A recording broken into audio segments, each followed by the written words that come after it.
Let's talk Tanya for the 28th of Tamuz.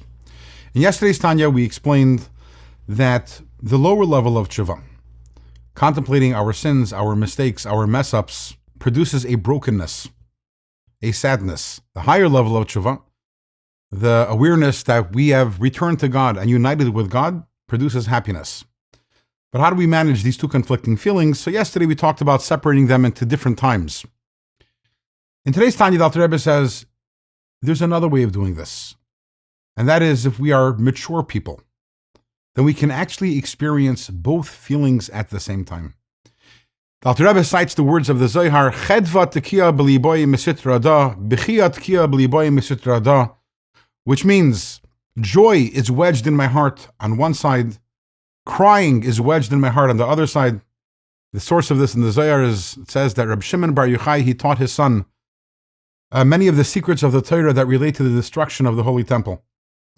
And that was the reaction of his son. He said, on the one hand, I am broken because we're talking about the destruction of the Holy Temple, but at the same time, I'm overjoyed and delighted about hearing these secrets of the Torah. And we can all experience this, which is, on the one side, the recognition of the mistakes that we've made in the past, understanding the failures that we've had, leads us to being broken beings. But at the same time, on the other side, we can be completely overjoyed about our restored relationship with God and the unity that we're experiencing with God at the moment. But if we really, really appreciate what we've done, the damage that we've done, how can we be happy?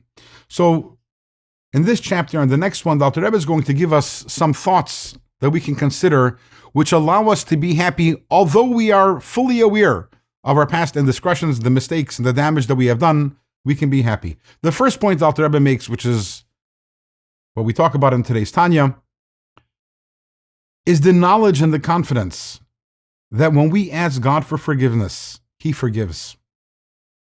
We could take that for granted. What a reassuring thought. That's something that should make us happy. And we know this is the case because every single day we say in the davening, in the Amidah, what do we say? We say, Slach lanu avinu, we ask God for forgiveness. And then we say, Baruch atah Hashem, blessed are you, O God. Chanun hamar b'lesleach, the one who forgives and the one who abundantly forgives. Now we know in halacha there's a rule, safek brachas l'hakel, which means that we don't make a bracha when there's a doubt. If you're not sure whether you're going to eat, you can't make a bracha. If there's a doubt whether you're going to have an apple, you can't say, okay, I'm going to make a bracha. Maybe someone's going to bring me an apple. If we're not sure that God is going to forgive us for our sins, how can we make the blessing?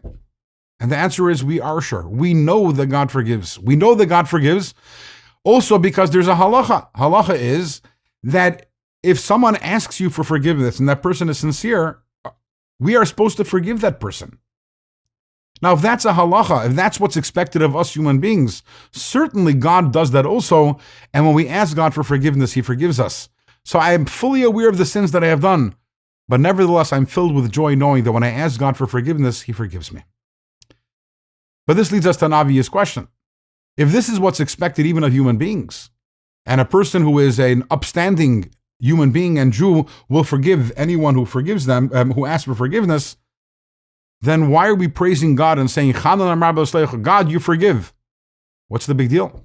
It's expected of us also. The Alter Rebbe will address and answer this question in tomorrow's Tanya.